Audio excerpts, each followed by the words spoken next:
Hello, everyone. Benjamin Lindsay here, managing editor at Backstage. Very lucky to be joining Michelle Buteau today for an Instagram Live, or Backstage Live interview, rather, as part of our ongoing Slate series. For those of you who have been with us for the last 14 to 15 months, you know well by now that the Slate is our ongoing on-camera video series with tutorials from casting directors, talent agents, industry pros across the board, and talent interviews like this with myself and Michelle.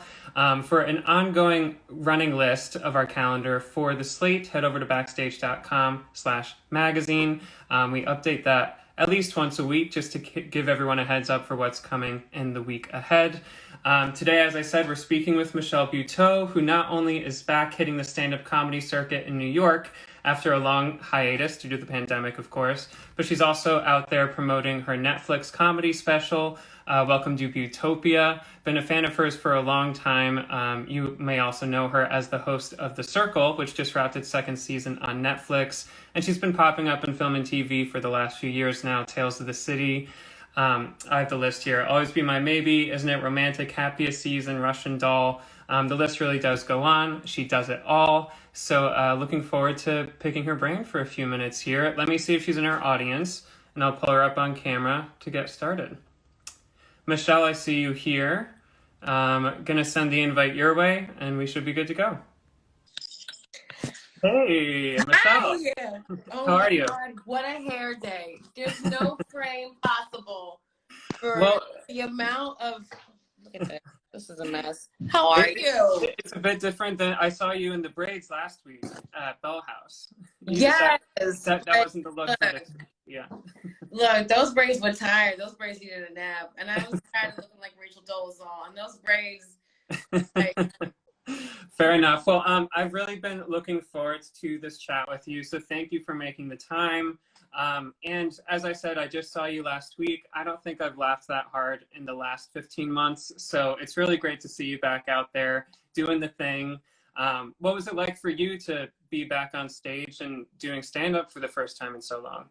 There's no word for it. You know, it's excitement, it's anxiety, it's home, it's new, it's old. We've never been through anything like this before, so there's like not a word I can use to describe it, but I thought I would be more anxious being in a room with people I didn't know maskless, but I didn't realize that I was ready to go. Yeah. Yes, right. I mean, I think we all were. You could feel it in the room. People were ready to play along and see what you and your openers had to say. And it was just such a great night. For anyone in the New York area, I know you have a few other shows coming up at Bell House, so be sure to get out there for Michelle. What I'm curious, though, obviously you had some new material to show off at Bell House. What role has writing taken in your life over the last year? Because I know you have twins, so you've been busy with that, busy with parenthood. So have you found time to kind of write and do work along with everything else? It's weird. It's sort of like that saying, if you want something done, give it to a busy person. Mm-hmm. So because now these littles are in my life and I have to do the nuggets and the washing and the diapers and the manners and the curly hair, 2 heads of curly hair in this weather, in this economy.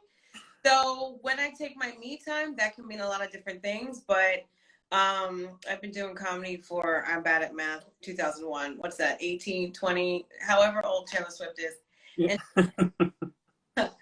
So yeah, it's nice that I can sort of compartmentalize. Bye everyone, English is my first language.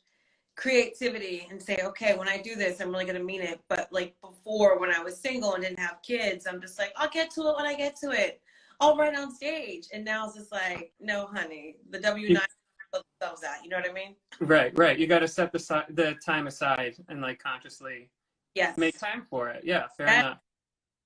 Now I'm actually a twin myself, so just kudos to you and any mom out there that has 2 toddlers at the same time indoors in the pandemic. I just can't imagine, but it seems like you're doing well. You're thriving.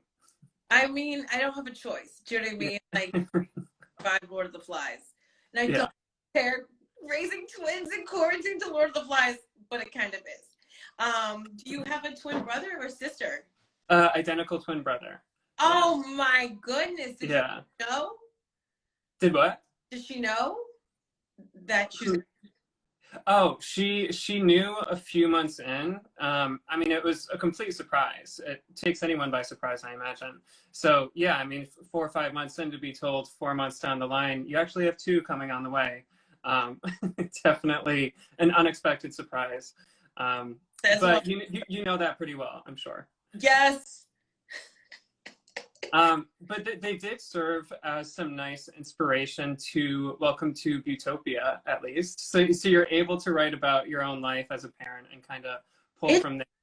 you know, Um, we had been trying so long to become parents that by the time that they were here, I was like, "Ooh, I earned these tired mom jokes. I love it." You know, always have this thing where you're supposed to make it always look shiny and good and talk about the good and everything. And it's just like, it doesn't have to be that at all. You know, just because it's bad to you doesn't mean that it's not real to somebody else. And people are always going through stuff. So it's nice to say, I'm going through this. And someone will be like, I don't know what that's like, but I'm going through this. Like, we have to share. Although yeah, there's a limit to sharing too. You know what I mean? Because some people just don't shut up. And it's just like, you read the room. You got your time, you know? yeah. Well, to get into the actual technicalities of it, backstage, our audience today are kind of the working actors and creators of the world. So you're speaking specifically about the idea of writing personally to kind of make the comedy universal, not to put words in your mouth, but Yeah. that's what it sounds like. Write your own experience, people will relate to it. What was the learning curve to you kind of finding your voice as a comedian? You've been at this for 20 years. So how do you feel like you've grown at the mic over the last handful of years? I mean, I really feel like comedy has helped me as a woman, as a Black woman, speak up for myself and not apologize right after, whether it's more money or just more ketchup at a diner, you know, to not always follow it with, I'm sorry, or a question on the end. So it really helped me stand in my truth and my power. Mm. Also, I didn't even realize how therapeutic comedy is for me till the pandemic. I just miss talking to people and like hearing people laugh like that, feeling that laughter on your face. It's like, it's, there's no way to describe it. It's delicious. And so, you know, I also think that comedy has made me a better person because now I listen, and also acting as well, because acting is all listening, right? Action, reaction. So it's like, yeah, you have to be in the moment with someone and actually hear what they're saying to have an opinion. And I don't think a lot of us do that, whether it's an argument or an audition. We just like jump to the next thing because this is my turn and I want to defend myself, or I have a, and it's just like, no, you can just let someone go, let them talk. You know what I mean? Mm-hmm. Oh no, I feel like 100 people just signed off as soon as I said that. No, we got it. Don't worry. What role you mentioned acting, and I feel like it is just the last few years that I saw you popping up as the best friend in so many projects. And it's great to see you on screen, great to see you on stage.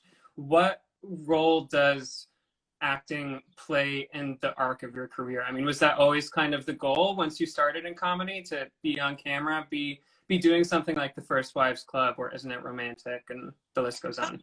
What a great point. I wish I had like a really great answer where I was just like, since I was 8 years old, but no. I started out in college, going to college for TV production. I wanted to be an entertainment reporter because I really felt that Mary Hart, you know, Entertainment Tonight, Red Lip, you know, shoulder pad. This is what Tom Hanks and Rita Wilson are doing. Uh-huh.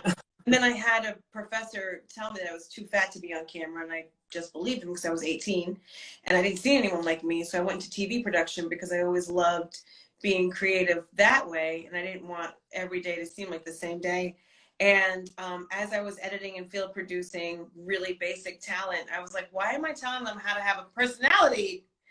And so people kept telling me I should do stand up. And I was like, they look broke and sad. And I'm not sad. And I like money. But it's everyone's idea of this thing. Like, this is what your wedding should look like. This is what your car should look like. This is what your it's like, no, it's like, what do you want it to look like? And so I started stand up and I did it the way I wanted to look, right? Like, I just had my foot in each door, whether it was the gay rooms or the mainstream clubs or the Chitlin Circuit or the back room of a restaurant in the Bronx, whatever it was. I just did my thing. And I'm like, oh, I just feel happy and I can make money. And then TV sort of came along and I was like, yes, I can do this. And I think it's really great to know everybody's job because you only serve whatever you're making, the product, right? Mm-hmm. So it was really interesting being on the other side of the camera, being an editor, because I'm like, well, I'm going to give it to you like this so you have options. And, you know, it's just not all about you all the time. I think women are really good at knowing that. Hi!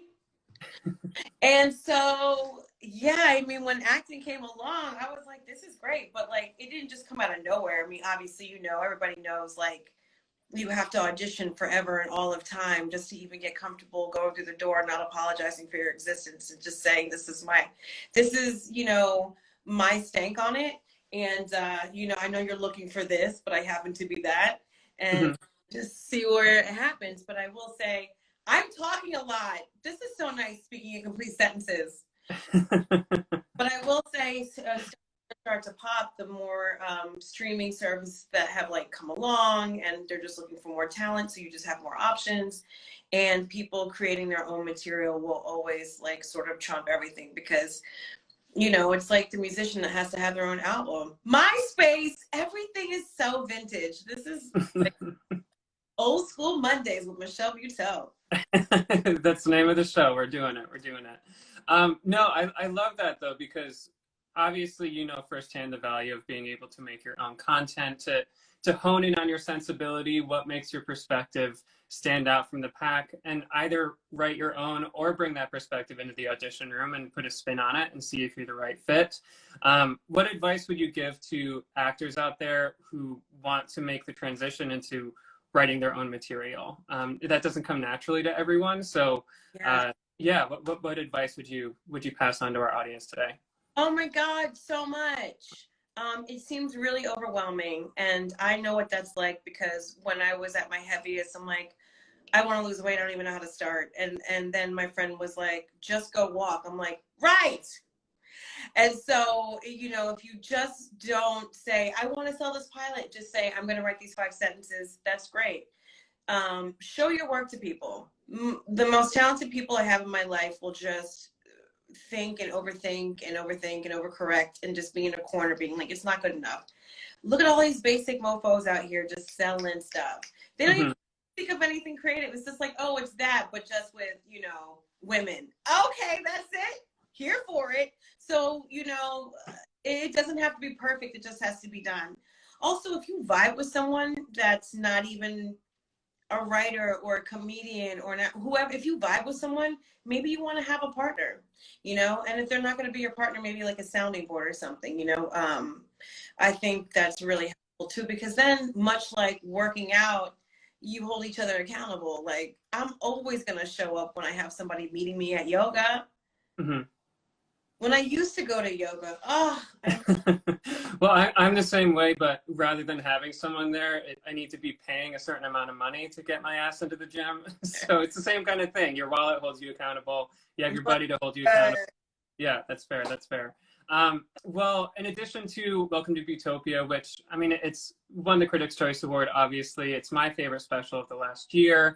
I'm really excited to see its continued awards prospects later this summer.